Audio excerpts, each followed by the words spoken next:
start at talking about child welfare reform, and I'm going to tie them both together. In January of 2015, 8 children were taken from their home in Garland County. Jana, my mouth is dry. I could use water even if it's hot. In January of 2015, 8 children were taken from their home in Garland County. I assumed that the state acted because it needed to. By March, I did not know if that were true or not, but I had to hold the DHS budget to get them to talk to me. I held it for weeks, and they still refused to tell me what was going on. Under pressure to release their budget because they said they were going to lose millions in grants if I did not release their budget by a certain deadline, I still refused until the majority whip, Jimmy Hickey, and the budget chair, Larry Tigg, promised to give me answers or else. Thank you. Later that day, in the budget chair's office, an attorney for DHS apologized to me and said, "Senator, you were right. The law says we have to tell you everything about that case." Then I got mad. They're very clear on what they don't have to tell us. I'm a state senator. For weeks, I held their budget and they wouldn't talk to me. Put pressure and intimidated me in front of the whole legislature that I had to let it go. And had I not been as bullheaded as I am, we would not know that they have to tell us everything. It's in the law. You need to know.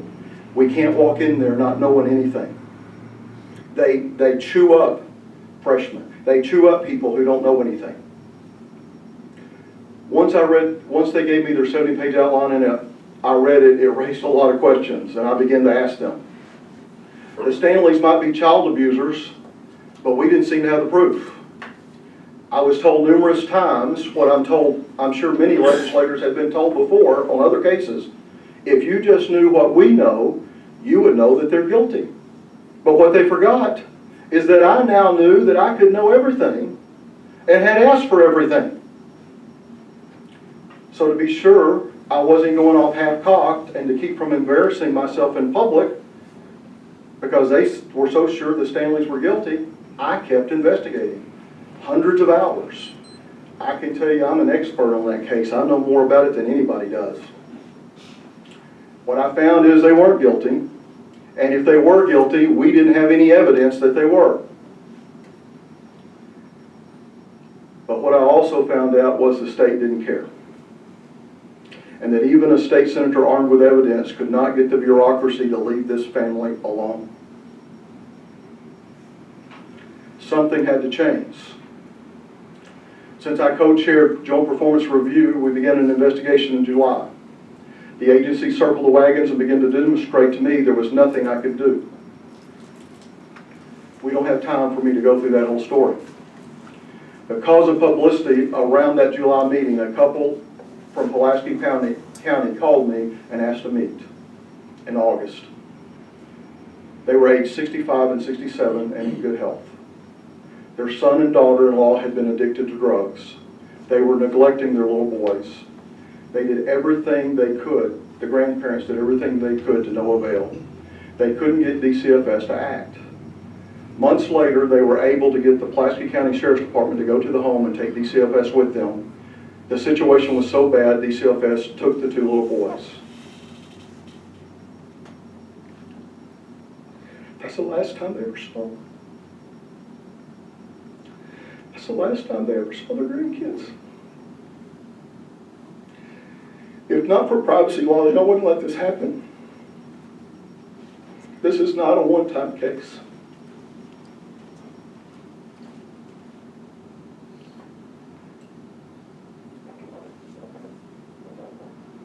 All they wanted to know from me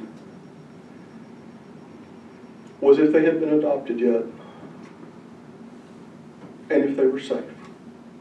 They hadn't been able to get anybody else to tell them that. And that's all I could tell them. I could find out, remember everything. I knew exactly where they were, who had them, and that they were going to be adopted in 30 days. I knew that we had a relative placement law that we already in place that we were supposed to place with relatives.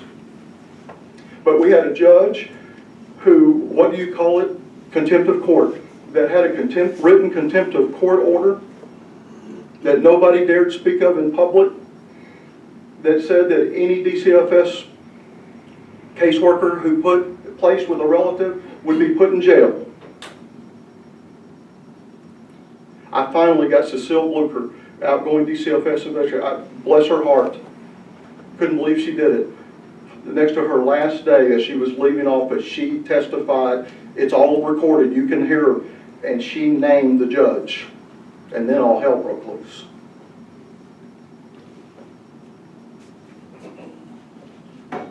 Because she refused to follow the law, and it wasn't just in that one case. We had another family came, and we actually had legislators refuse to let them testify. We had a recording of a DCFS worker because they kept saying we don't tell people they're too old because it's against the law to tell people they're too old. And she had a recording from a DCFS worker, and we had legislators that voted to not let us play the recording.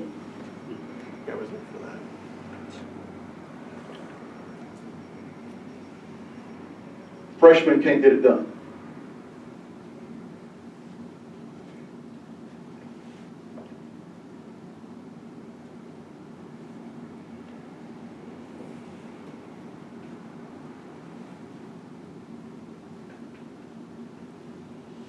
By the way, that man was a retired tire store manager, a Sunday school teacher. Don't think this cannot happen to you. Everybody that comes to me thought it could not happen to them. They thought they had Fourth Amendment rights. They thought they lived in the United States of America.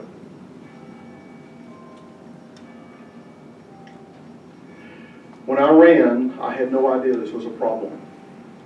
This is not abortion. This is not the Second Amendment. This is not taxes. It does not fit in a 30-second soundbite. State government is complex issues like this. This particular issue, I know. Everyone in the legislature calls me, Republicans and Democrats alike. It is too complicated for everyone to learn. I wouldn't even tell them to even begin to try.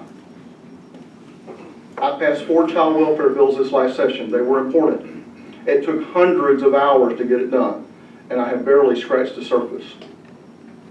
This next session, it appears I will chair judiciary in the Senate. I will be in a place finally to take the knowledge, the relationships I have formed, and make a difference. But if this term limit proposal passes, it will be my last term.